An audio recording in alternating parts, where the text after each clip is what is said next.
Radio. Powered by the Connecticut School of Broadcasting. All Noise Radio is an internet radio station that's fully produced by graduates of the Connecticut School of Broadcasting. From modern rock to old school hip hop, country to classical, news, talk, sports, and more. It's the noise you can't ignore. Log on to allnoiseradio.com. Fire up the station. Find out more about your favorite jocks. Get the latest CSB news and more. Plus, you can take All Noise Radio with you on the go for free. Just download the Live 365 app to your iPhone, iPod Touch, or BlackBerry and search All Noise Radio. Check out tomorrow's broadcasters today at allnoiseradio.com. Powered by the Connecticut School of Broadcasting. Shut back down and shut your trap. It's time for Keeping it sports with them three, right here on All Noise Radio. Are you ready? Well, need some beer. You have to ask me nicely. Come on now, don't be bashful. Place for the best sports talk and news surrounding each league. I can prove it with my usual flawless logic. Hey man, this time they'll do it my way. What's your name again? And now, here's your host, M3, Mike Rosancy. Coming to you from Cherry Hill, New Jersey. It's time for Keeping It Sports with M3, powered by the Connecticut School of Broadcasting. Good afternoon, everyone. Hope everything's going well. Be here on this Monday, the 9th day of September. How you all doing out there? Hopefully you all enjoyed your weekend, enjoyed the first weekend of the NFL season, and you're not too much in a panic, too much in an annoyed state, because this first day, I feel like I talk about this every year, this first day after, the first day of the NFL season, first Sunday of the NFL season, is what we like to call Overreaction Monday. Whether your team played well, whether your team played like crap, we all want to overreact. We all react in a positive or a negative. Whether you're a team that is expected to do good and lose, such as the Steelers or such as the Atlanta Falcons, maybe Cleveland, those fan bases are overreacting, all gloom and doom and ticked off today. If you're a fan base such as the Baltimore Ravens, who weren't given a lot of respect coming out of the preseason, or a team like the Bills, or the 49ers, you're thinking, oh wow, we won week one, we're off to a good start, it's our year. Everybody who won yesterday thinks it's their year. Everyone who lost is in panic mode saying, oh, we gotta win week two, or the season is over, or something like that. But I wonder what you're feeling if you're a Lions or a Cardinals fan today. A tie. What's the old saying they say about ties? That it's like kissing a family member of yours or whatnot. I mean, a tie. You walk out, if you went to the stadium, you walk out feeling undecisive. But there's a lot of reactions, a lot of complaints, a lot of optimism after a day like that yesterday.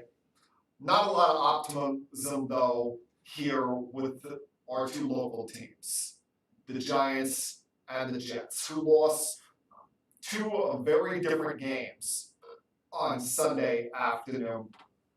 The Giants out in Dallas against the Cowboys, 35-17, and the Jets in their home opener, 17-16.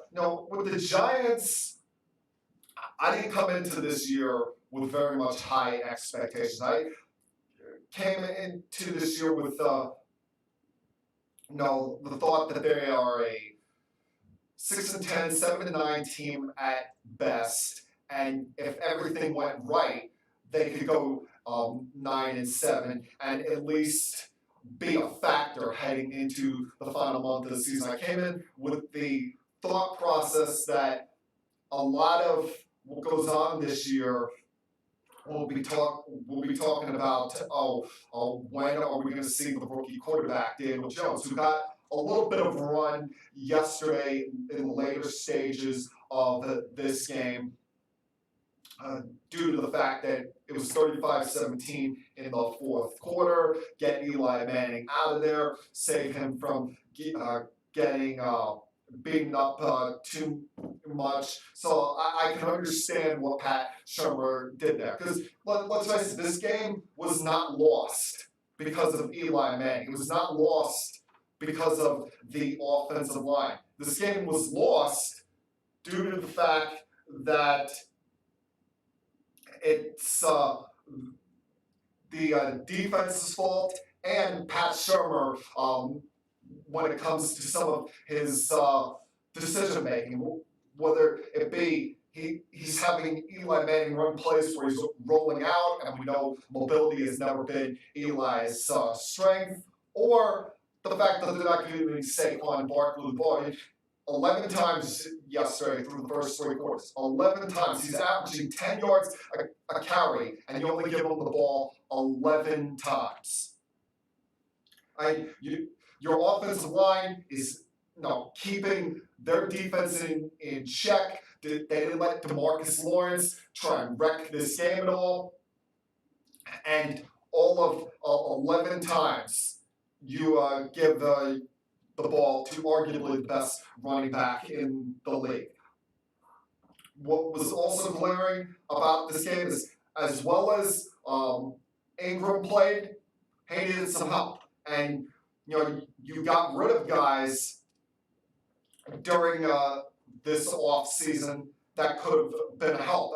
The 2 main guys that they got rid of this off season could have clearly been helps for this team yesterday. Whether you want to talk about Odell Beckham and being that target to go deep with, or Collins, who you got rid of because you thought he was too vocal, too outspoken in that locker room, and the guy you bring in to replace him via the Odell Beckham trade, Jabril Peppers, was MIA. Hell, that entire secondary was MIA as they're turning around all day looking at the likes of Gallup and Cooper running right past them. And hell, Cooper on his touchdown, he's essentially turning around, jumping up and down, waving his arms, saying, "Hey, Dak, I'm over here. Throw the ball to me. There's no one near me." I said this a lot when a wide receiver is wide open, but it's true. He could have called a fair catch on that. He had enough time to instead of catch it on the run, just stop, hold it, look around, and realize, hey, no one's going to touch me. That's how easy a day it was for the Cowboys wide recievers against the Giants secondary. Hell, yeah, they got Elliott back late last week, but they, in all reality, did not need him. This was all about Dak Prescott and the Cowboy wide receivers yesterday. And listen, I give Dak a lot of criticism on here. I say he's not an elite quarterback. He's not a guy that I would pay $30 million to. Said that he should be among the top echelon of paid quarterbacks in this league. But he does the most important thing, people. He wins games. He wins football games. He's now, 33-16 over the course of his career. He does that. It's not pretty all the time. It's not flashy. I've referred to him as Dink and Dunk Dak before, but he goes out there and wins games. He does not make the big mistake. And no, he had enough time back there in the pocket, well protected by one of the strongest offensive lines in the league, an offensive line that had Travis Frederick back, and it was just an ugly start to the season for the New York Giants and their fans. Now, what you are thankful for is the fact that the schedule, I know we said this any given Sunday, anything can happen, but the schedule for the Giants is not ridiculously hard, at least for this first half, the first 8 weeks of the season. You got Buffalo coming back to MetLife Stadium this Sunday. They're a dangerous defense, but hopefully with the Giants' home crowd for that opening game, their offense will wake up a little more. They'll get a little something out of the defense, and they'll realize from some of the mistakes that I'm about to get to the Jets made yesterday, and be able to right those and not fall for the same problems the Jets had against the Bills yesterday. They go play Tampa in 2 weeks and finish up the month with the Redskins. Then in October, they have the Vikings coming into town. They go play the Patriots and finish up that month against the Cardinals and at the Lions, who, as I mentioned yesterday, tied at 27. So it's not a ridiculously hard schedule for the Giants. So while Giant fans are annoyed, they're upset today, there's still the ability to bounce back in the weeks to come. And I know I said it's easy to overreact today. It's easy to get in a panic today, but I'm going to get in a panic. I'm going to overreact. Quite frankly, I am pissed off after what I saw yesterday at MetLife Stadium by my, for some reason, favorite football team, the team I've loved since the time I was 7 years old, the team that for the last year and a half now, I've been a season ticket holder, the New York Jets. You can change the head coach. You can change the coaching philosophy. You can change the defensive coordinator. You can have the number 3 overall pick in the draft and draft the defensive lineman that everyone swears is going to be a stud. You can spend a lot of money in free agency, bring in new weapon on wide receiver, bring in a flashy new running back, do what you think is improving an offensive line to go around your 22-year-old quarterback. But the results after all these years remain the same, with the same old Jets mentality.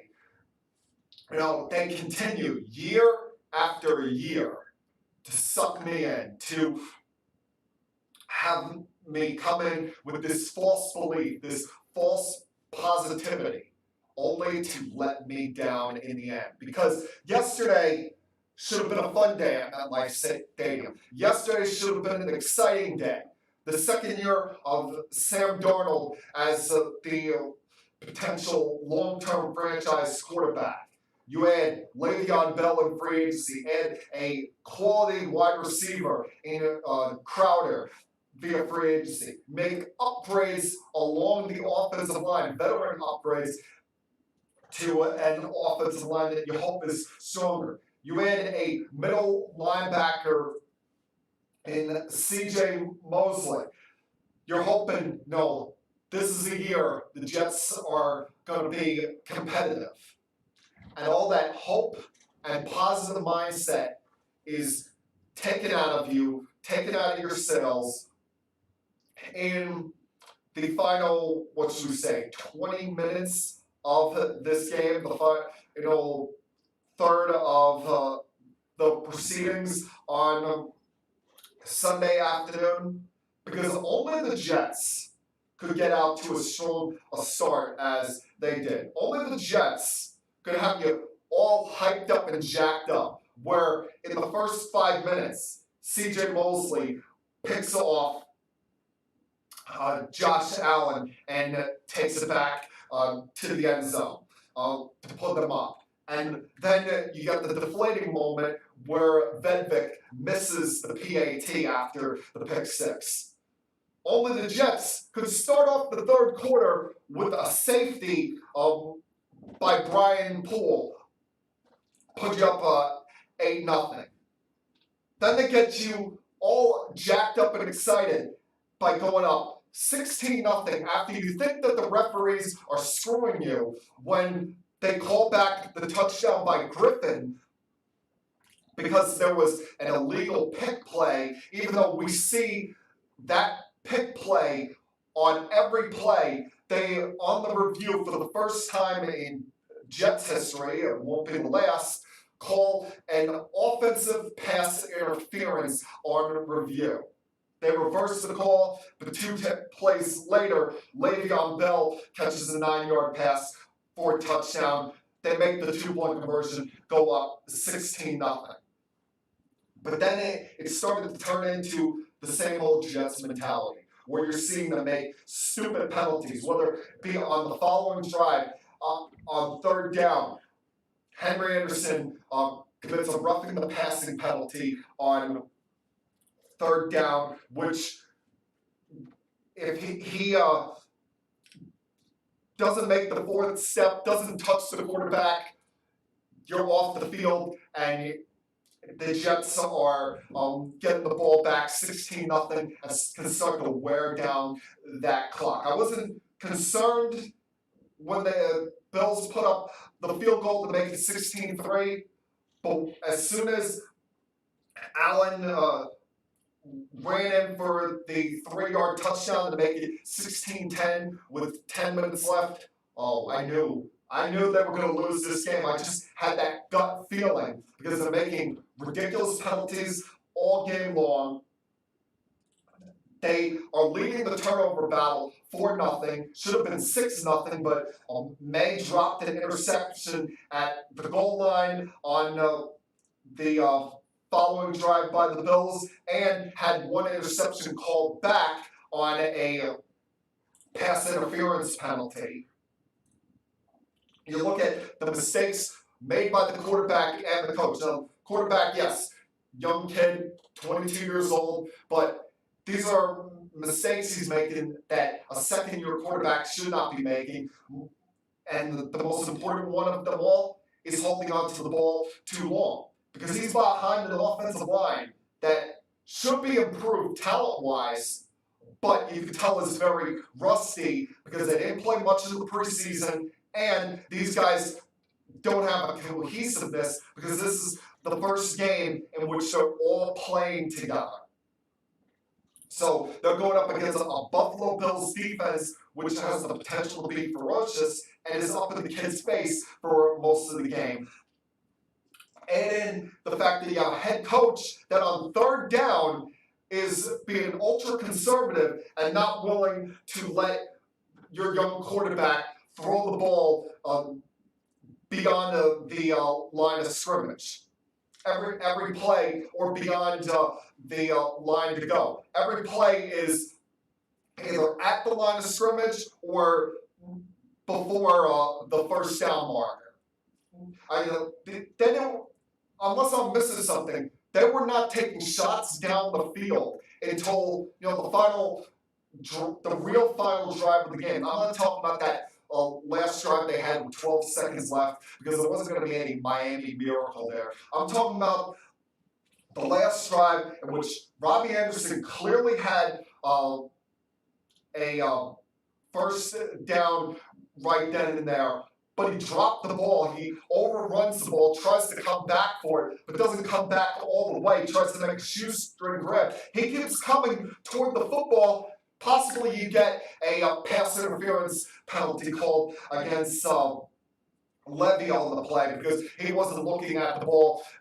He didn't make any attempts to be a defender against the football on the play.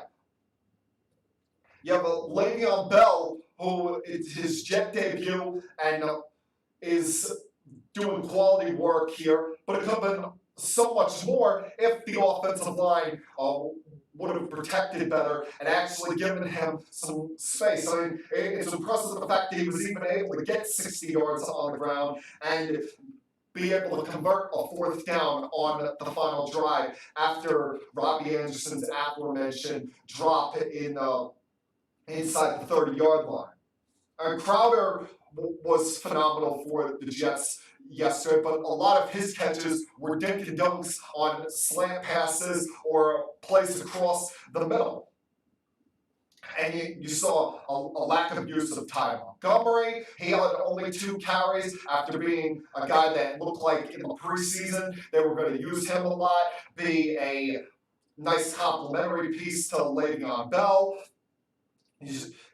Quincy Enunwa, you wouldn't have known he was on the field. One catch he had surprisingly went for negative yards. And it was just, a lot of the same old crap they've come to expect from the New York Jets.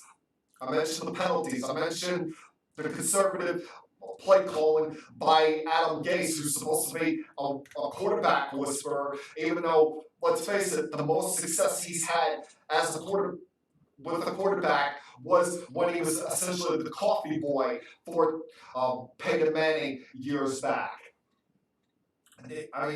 It's frustrating as a Jet fan, especially being there in the building, up 16-0 against a division rival at home. You got to be able to close that out. And, penalties, missed opportunities on the turnover, the fact that you had 4 turnovers, probably should have been 6 if not for penalties, and a drop by Marcus May.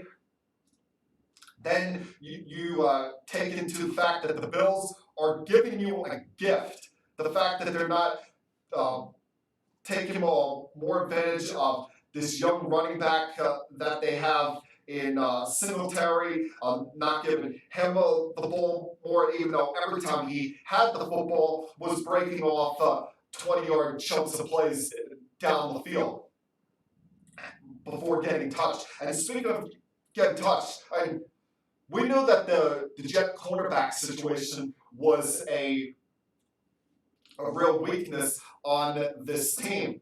But my God, could you have asked for them to play any worse than they did yesterday?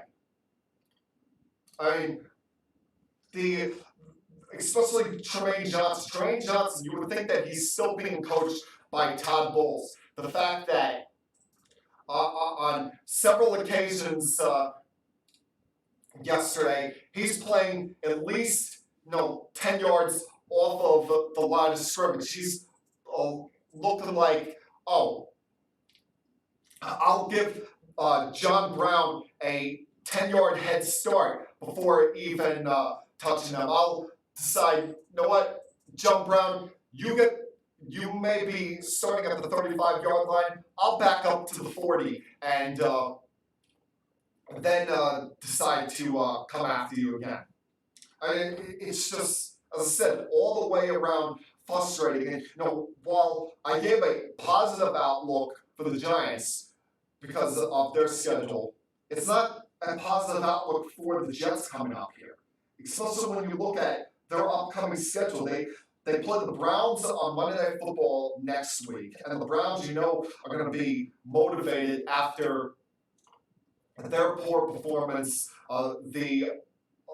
yesterday afternoon, and the fact that they beat the Jets last year on Thursday Night Football. They're going to realize, all right, spotlight game on us, and that's seemingly when you get the best set of the likes of Odell Beckham and Baker Mayfield. After that, you got the Patriots up in New England. You saw the Patriots just destroy the Steelers last night on Thursday Night Football. For once, you love that Ben Roethlisberger can actually win a big game against the Patriots. Followed by a very early bye in Week 4.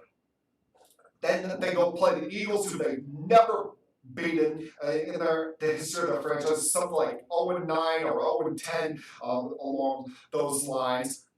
before playing the Cowboys on October 13th, where you know half that building at MetLife is going to be Cowboy fans. I mean, you're staring, I don't think I'm overreacting in saying this, you're staring 0-5 right in the face if you are a New York Jets fan. And, you know, what is there to be positive about? What is there to be excited about on this day?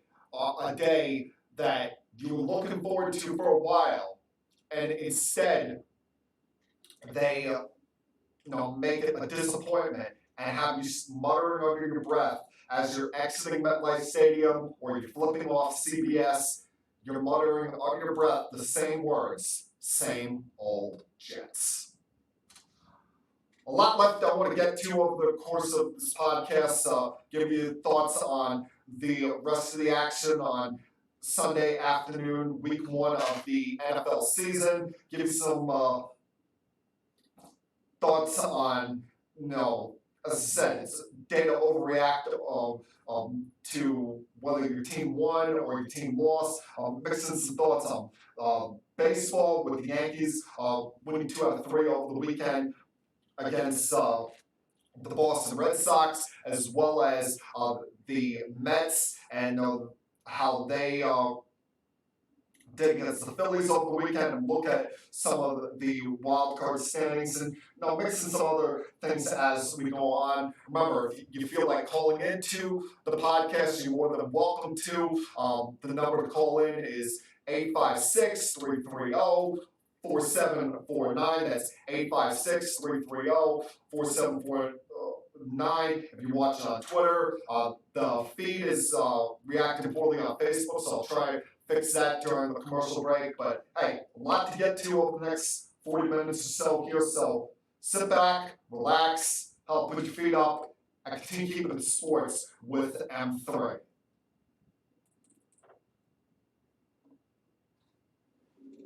I'll be back.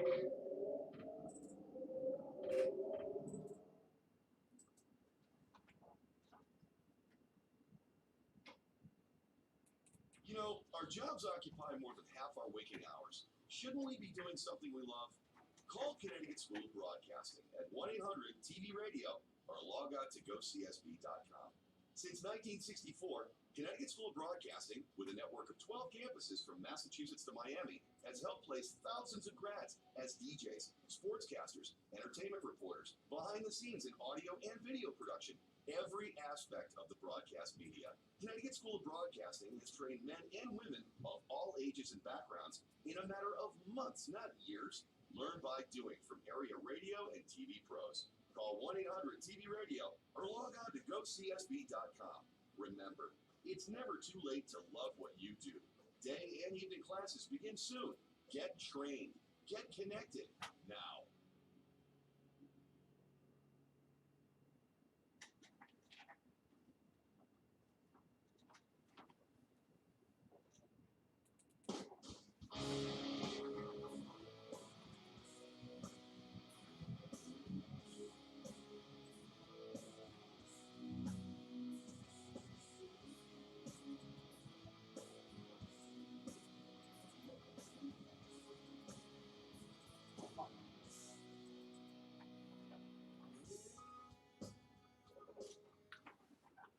All right, it seems as though that we're dealing with some technical issues on the Facebook side of things as far as the Facebook Watch is concerned. We'll see if we can get that stream back up at some point over the remainder of the podcast, because it seems as though it keeps jumping around on whether it wants to actually show the live feed or not. So we'll see if that remains the same throughout the rest of the show. Remember, as I said, if you're watching live through Twitter or watching live or watching on Facebook at any time during the podcast, you want to get involved, be sure to hit me up at 856-330-4749. That's 856-330-4749. to express any comments, thoughts, opinions on current events going on in sports, especially what went down in week 1 of the season, as well as you can check out the podcast version later on today via facebook.com/keepingsports with M3. And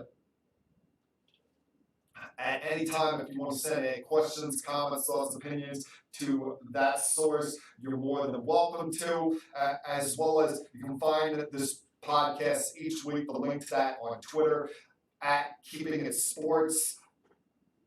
Be sure to check that out as well. Go around the league. Now there were 11 games on schedule. I talked about the Thursday games the other day. I do another podcast. It's called M3's Opinion. You can find that via anchor.fm/M3's Opinion online, or type in M3's Opinion via the podcast app. So that's another place where you can find this podcast each and every single week. I talked about the Thursday night game the other day, and I was concerned after watching Bears-Packers the other night that, with the sloppy offense, we're going to see more of this in the coming days due to the fact that not a lot of teams played their starters in the preseason. Like, take for example, the Rams. They didn't play their starters at all in the preseason, and it was a struggle for the most part for Jared Goff against the Panthers yesterday afternoon. Only threw for about 180 yards. Was helped out by the run game with Todd Gurley and Malcolm Brown chipping in for 2 touchdowns.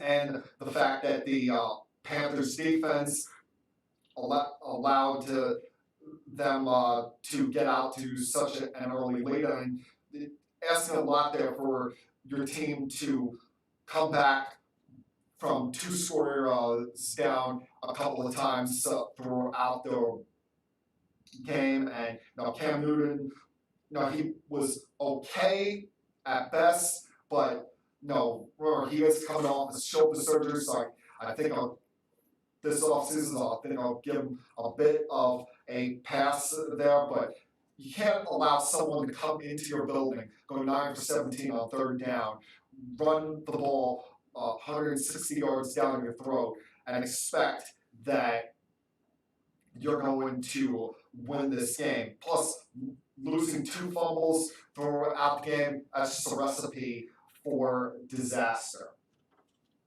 Now you look elsewhere throughout the league. The Titans, I mentioned, they shocked everybody by going into Cleveland and blowing out the Browns. Baker Mayfield threw 3 interceptions in the 4th quarter. I'm surprised he remained in this game for the most part because, let's face it, he got his belt rung on one of the last hits late in that game. They gave up 1 long touchdown to Derrick Henry, who still might be running on that 75-yard catch-and-go touchdown. But a lot of it just seemed like, Cleveland, they came in too hyped in front of their home crowd, read too much of their press clippings, and, blew an opportunity to get off to a great start. I mean, 1 for 10 on 3rd down, 3 interceptions by Mayfield in the 3rd quarter. It's one of those games where you look at it on paper, the stats may be a bit deceiving, but to get blown out at home by a team like Tennessee, who's okay, but doesn't have as high expectations as you do this year, not the way you want to start your season.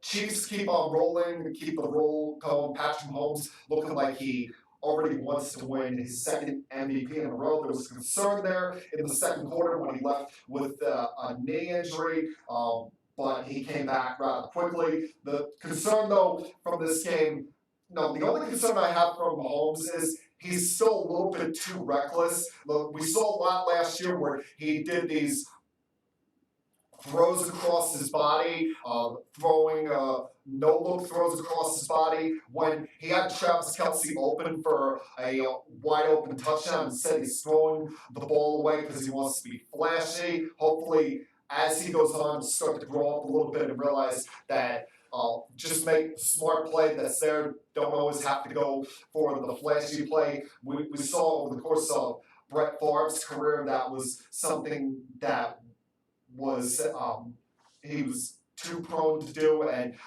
led to him making a lot of mistakes. So hopefully, Mahomes is still young. He'll grow from that as he continues on in his career.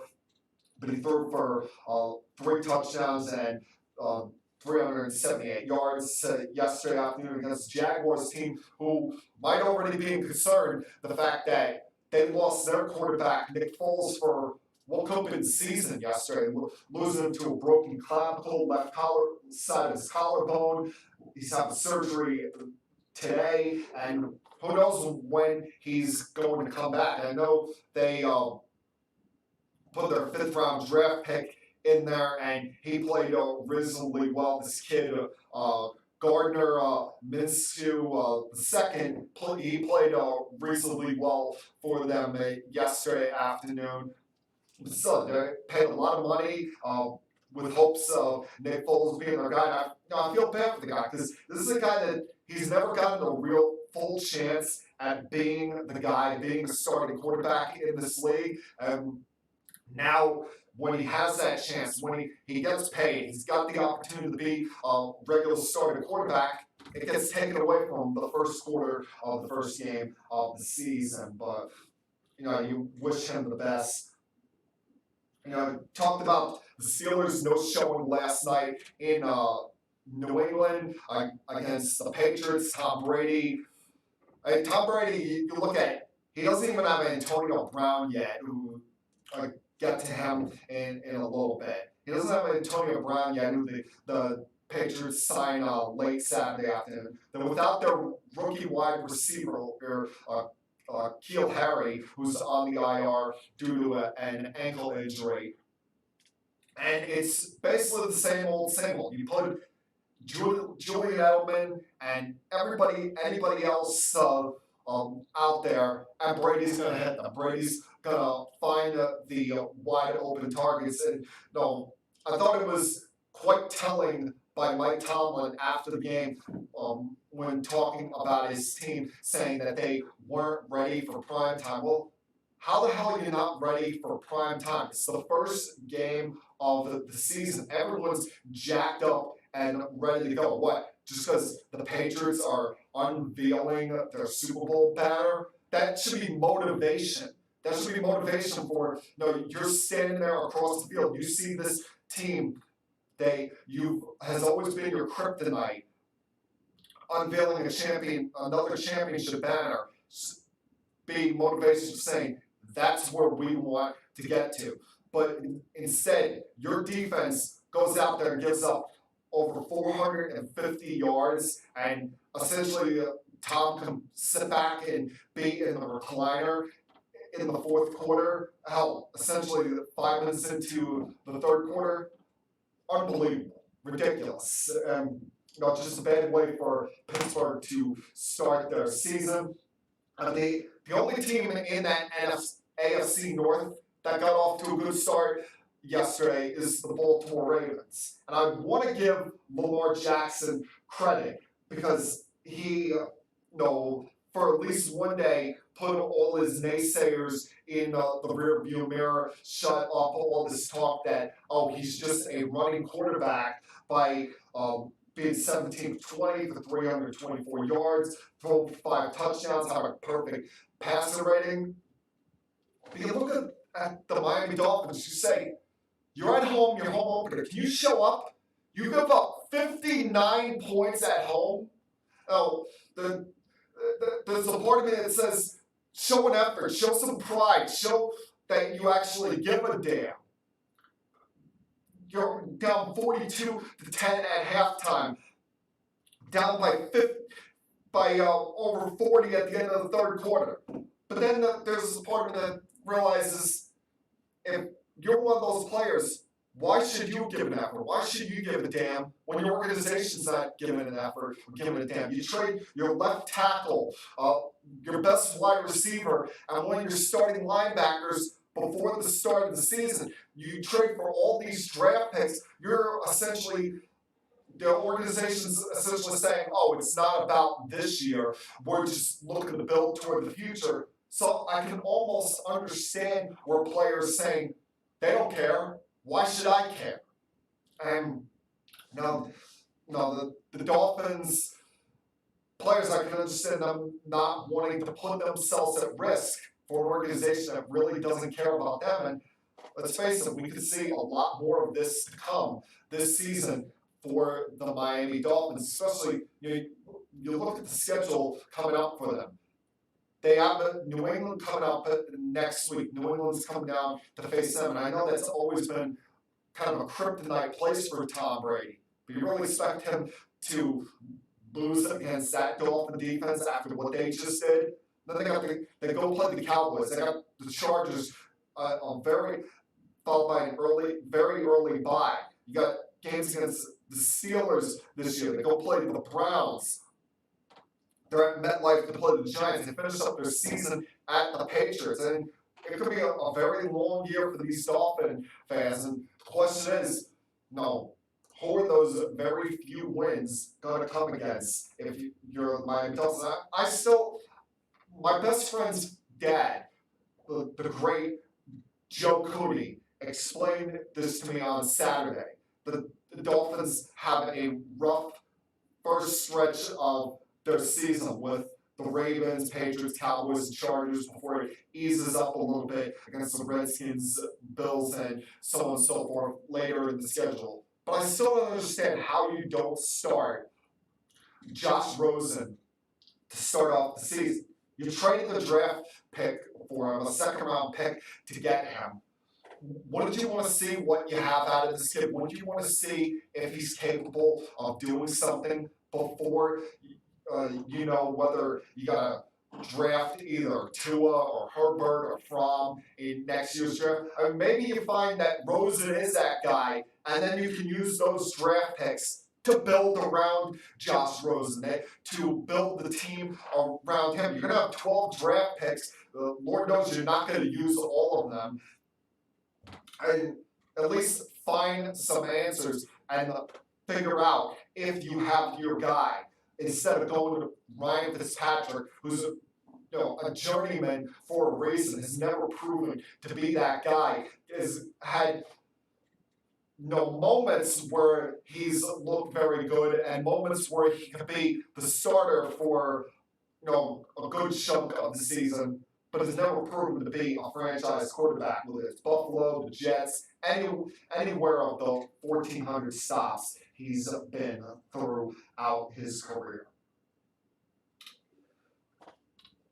I'll get to the remainder of the NFL schedule after a quick break here. Get to Vikings, Falcons, the Eagles, Chargers, all of those games. Going to take a quick break though. I'll come back with the rest of those games on the other side. Also give you some thoughts on the Yankees and Mets weekend, how it pertains to the standings. Continue to keep it sports with M3.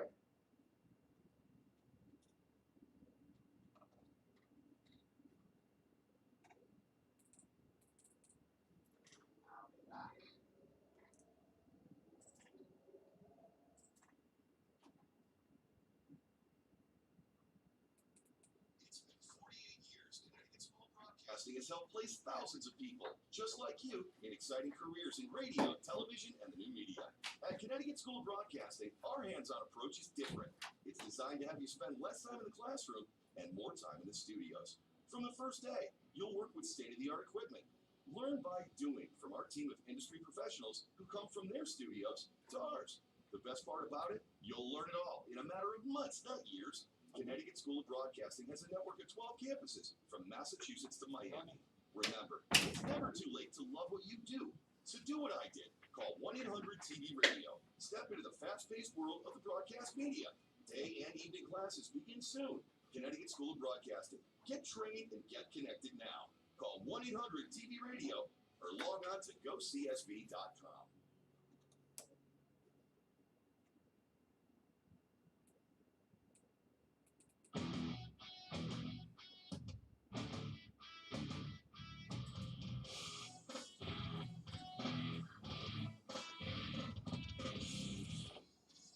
Welcome back to Keeping Sports with M3. Glad you could all be joining me again this week.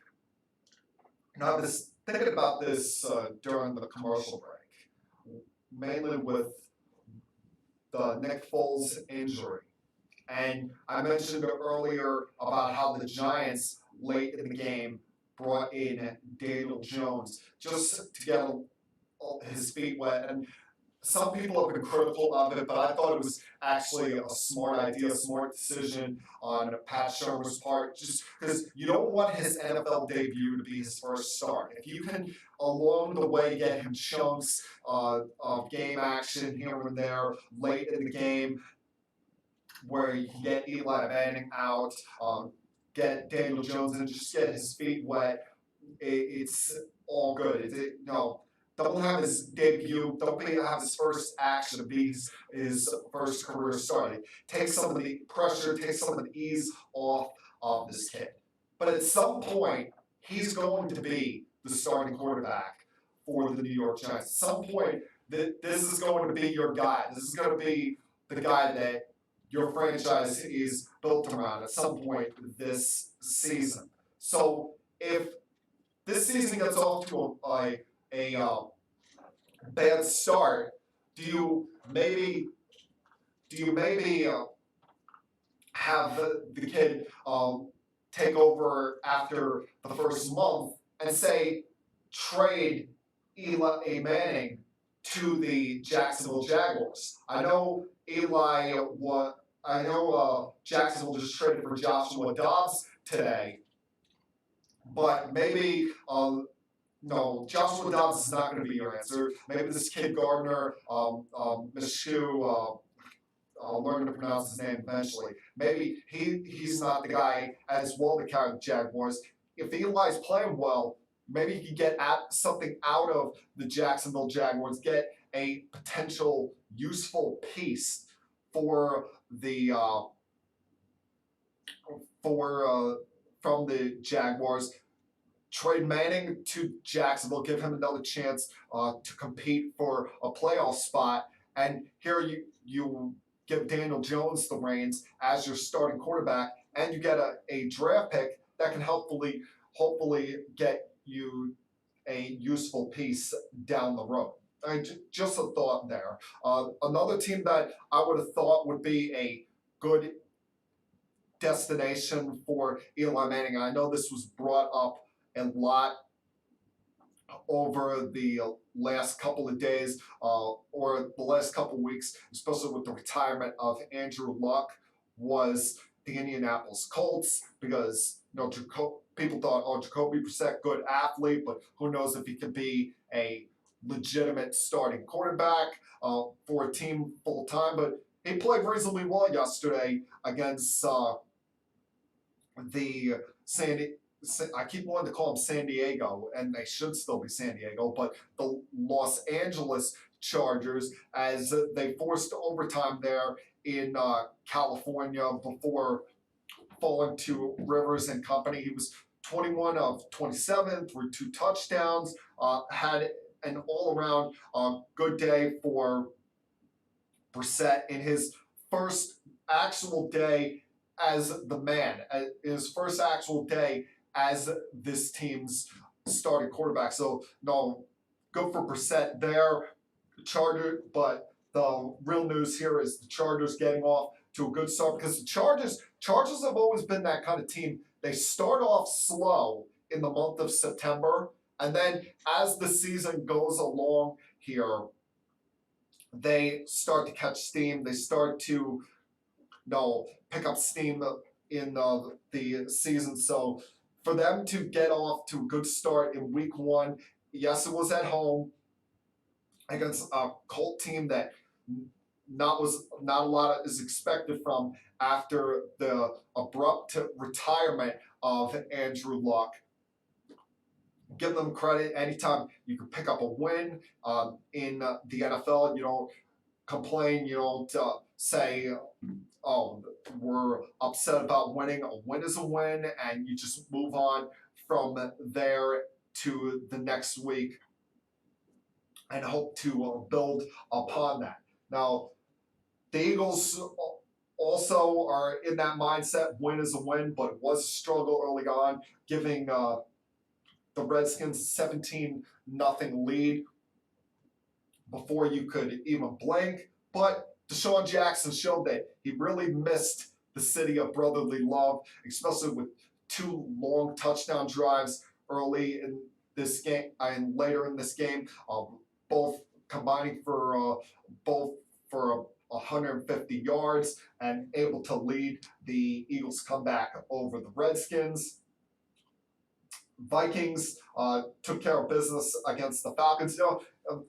Even though the Falcons were on the road, I thought they would have came out a little bit stronger in this game based off the good news that they got on Saturday with Julio Jones' contract extension. Julio Jones, unlike Antonio Brown, Julio Jones handled his situation perfectly.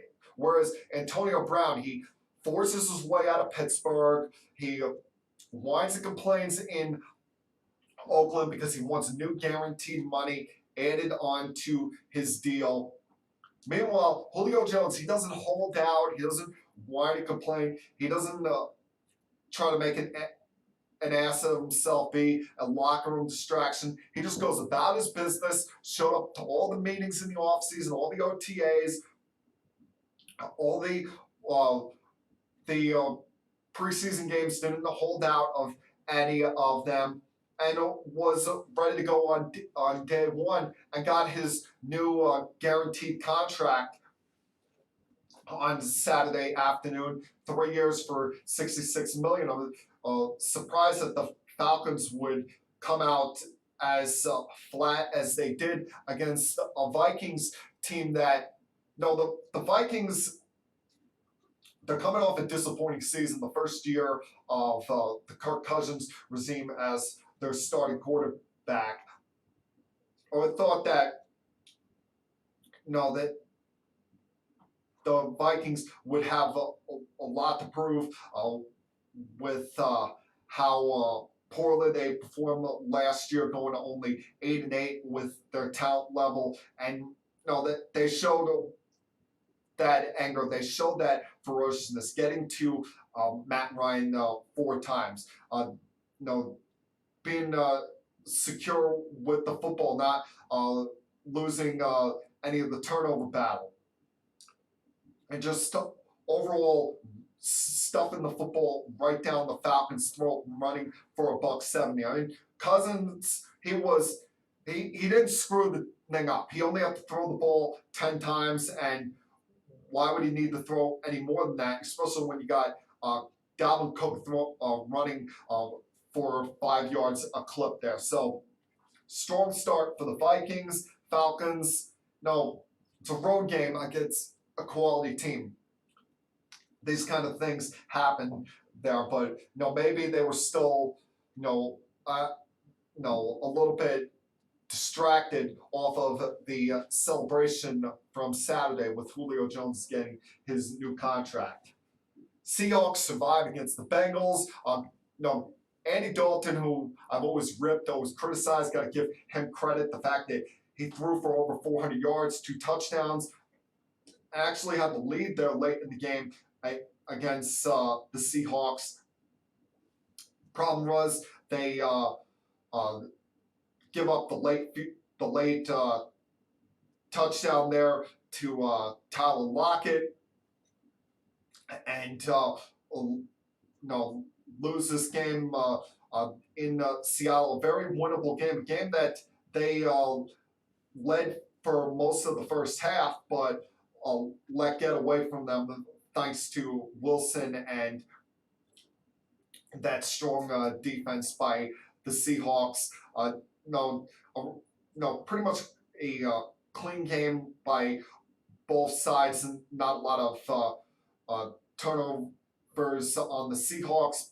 The Bengals, they just couldn't hold on to the ball. I mean, they're going to be kicking themselves when they look back at this game, realizing that they played Dalton played a clean game for him, but the rest of the team fumbled the ball 3 times, and they dominated the time of possession for 35 minutes. Just a bad loss there. And then you have Lions Cardinals, who, the Lions. Here's what I don't understand: how did they allow Darrell Bevell to call that late timeout in the 4th quarter, with the Lions looking in position to win this game? I mean, a coordinator is not supposed to be allowed to call a timeout. It's supposed to only be a player on the field or the head coach. Yet they let Darrell Bevell call this timeout, and Matthew Stafford was furious. He was looking at him like, "No, I got this. What the hell are you doing?" And they were able to. They allowed the Cardinals to come back from trailing up 24-6 in the 4th quarter, and now you have a very disappointing tie for the Lions in overtime. And I'm not sure what the angle here to take. Are you mad if you're a Lions fan about what Bevell did? If you're a Cardinal fan, yeah, you were trailing late in the 4th quarter, but your rookie quarterback leads you in this incredible 18-point comeback. You have the lead in overtime, but the Lions come back down the field and tie it up at 27. It's kind of a weird feeling when you tie the game, because you're not sure if you're supposed to be excited the fact you saw a comeback by your young quarterback, or supposed to be mad that you didn't win the game. And I guess the only ones that are mad are anyone that had the Lions or Cardinals in your survivor pool this week, because a tie gets you eliminated from survival. And then there's Bucks 49ers to close out this week 1 in the NFL, where, hey, what do you know? Jimmy Garoppolo actually played a football game. Wasn't great, but Jameis Winston was worse than he was, throwing 3 interceptions. This Buccaneers offense that a lot of people are supposed to be excited about had 4 turnovers on the day, and the first day under Bruce Arians wasn't very effective, but give Garoppolo credit. He did enough here to not screw the game up and get his first win in over a year, coming off of ACL surgery. This is going to be a telling year for the Buccaneers, the long term of their franchise, because Bruce Arians, as we all know, he's very young for whatever his age is. So he could be around there for the next 4 or 5 years. So he might not be going anywhere anytime soon.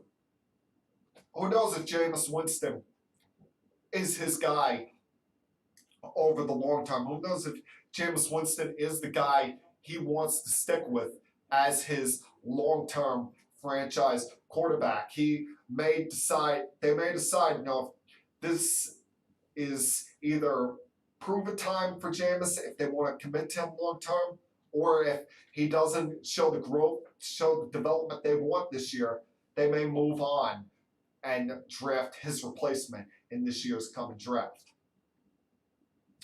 Going to take one last break here. When I come back on the other side, I'll get to some baseball and maybe another thought or two on the Antonio Brown situation. Continue keeping it sports with M3.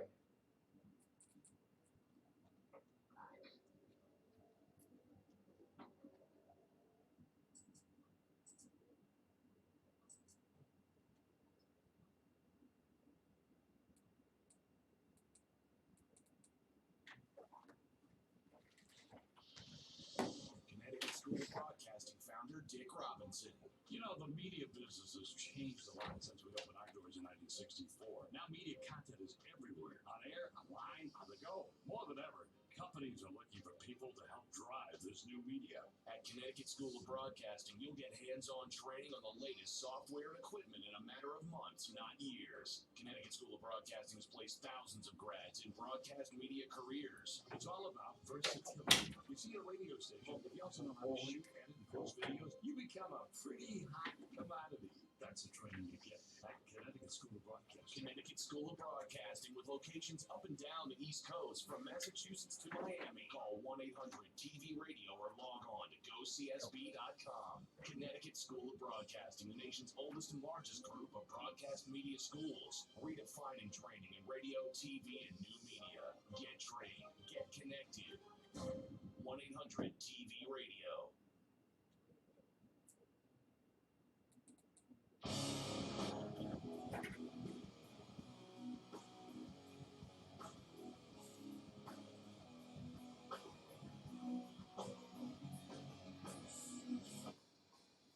Welcome back to Keeping Sports with M3. A couple more minutes left here on the podcast. Still a chance for you to call in if you feel like it.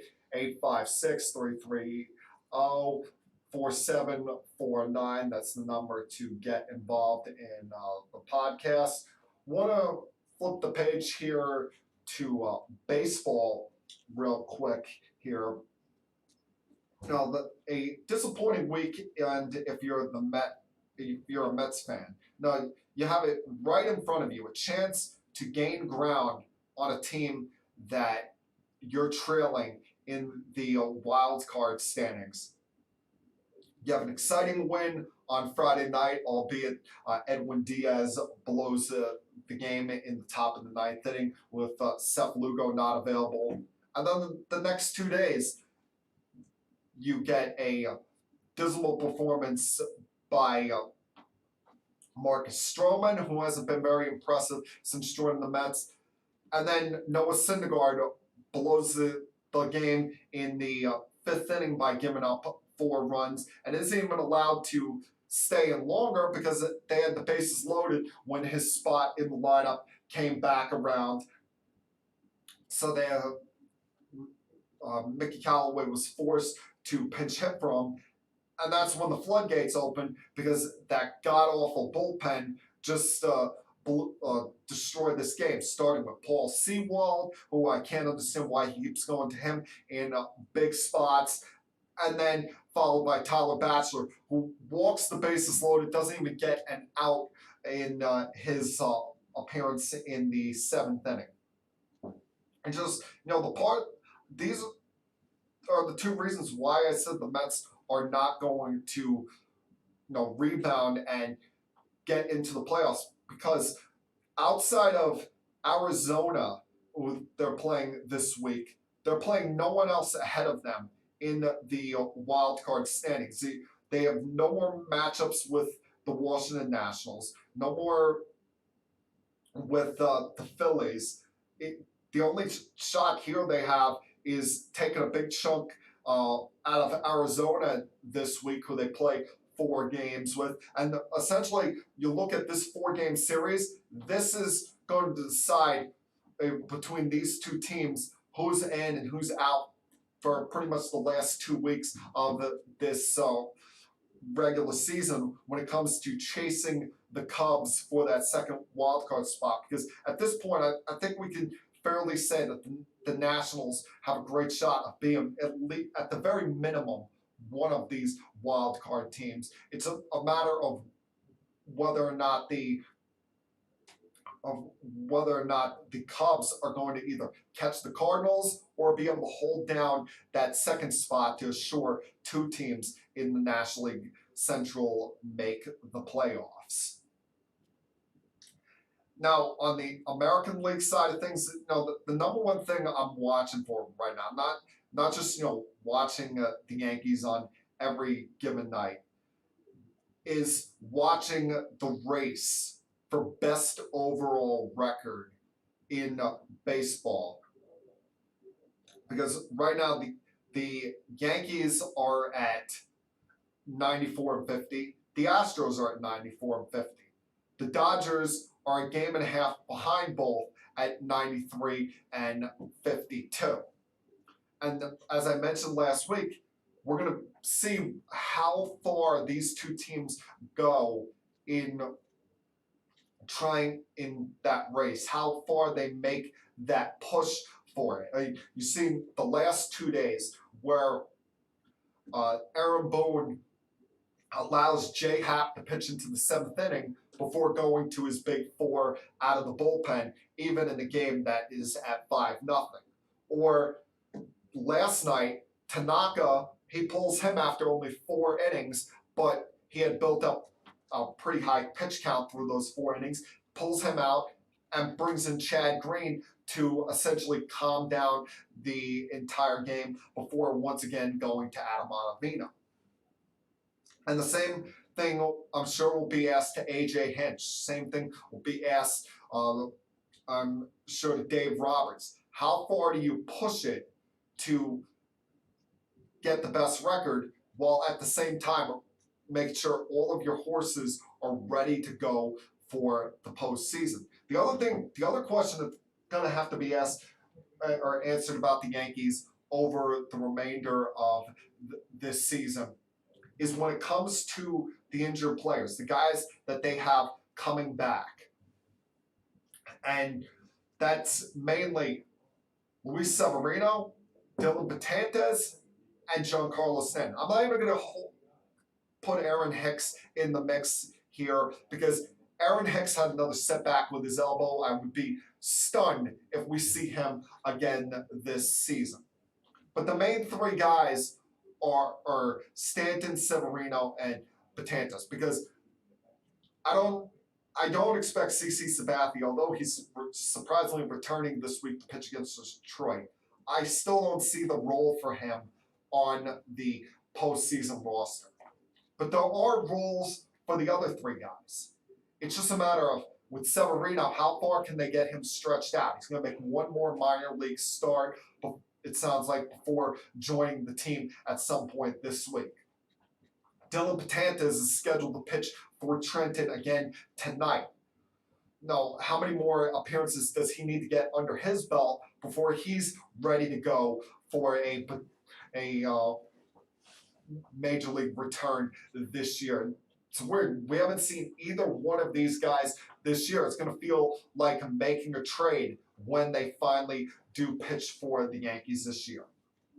And then there's Giancarlo Stanton, the guy that players, or fans, should I say, worry about the most because they're worried that he could disrupt the chemistry of this team.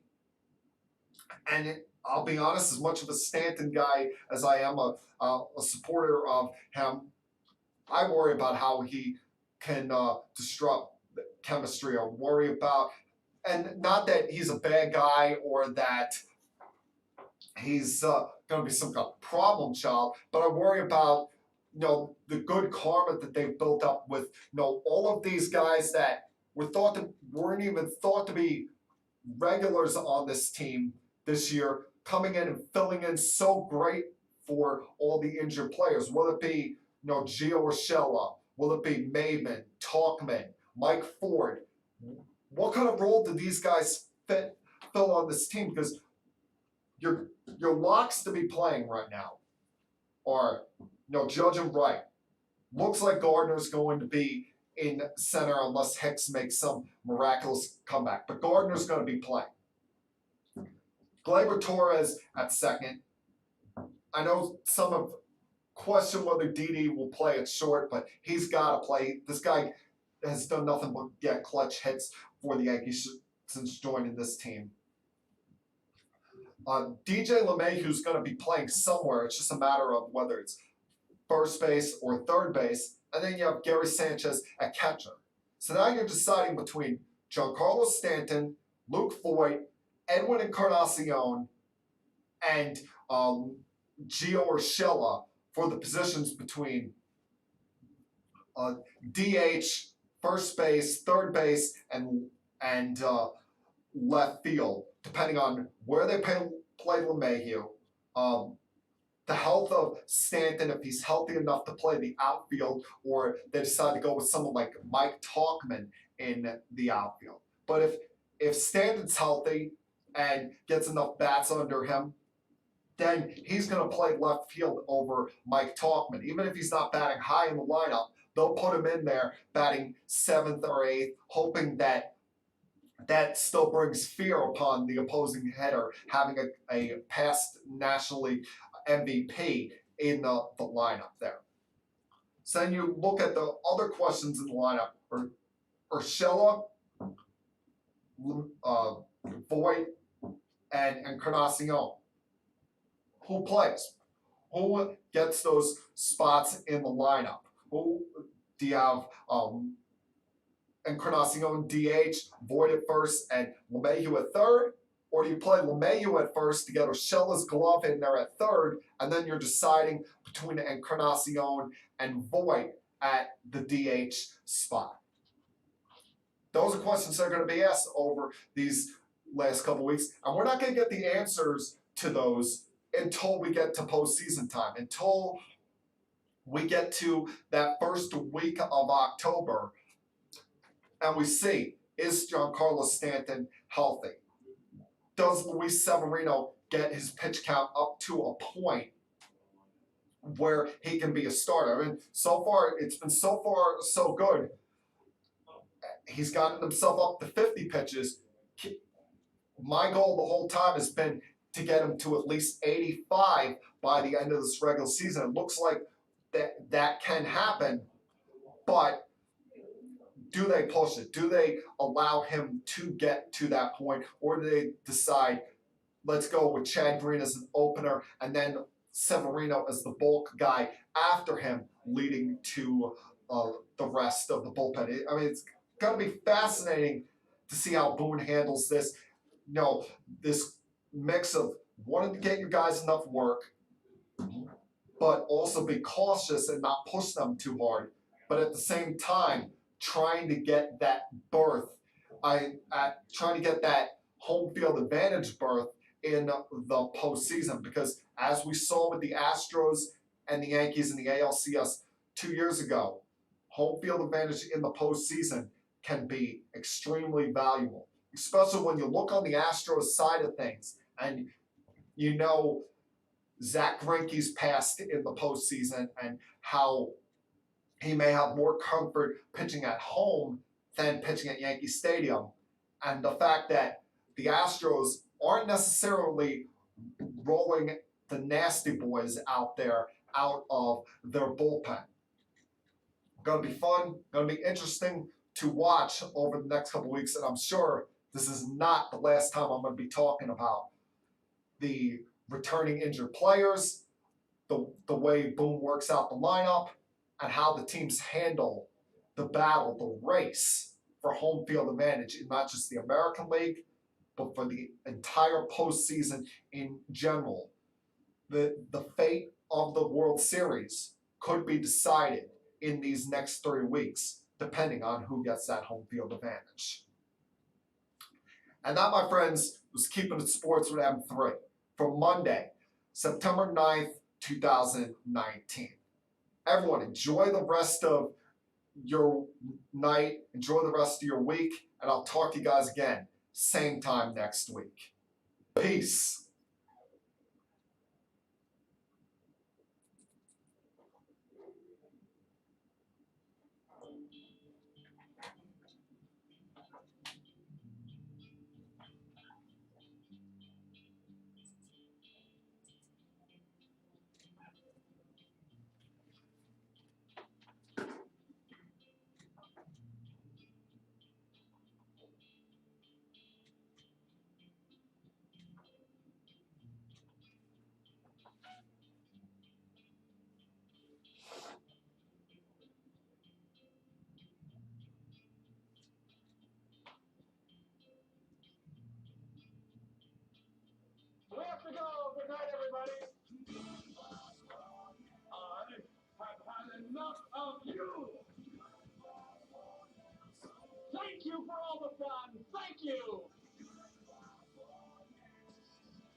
want to see you. I don't want to hear you. I don't want to smell you. Nothing. I'll be back.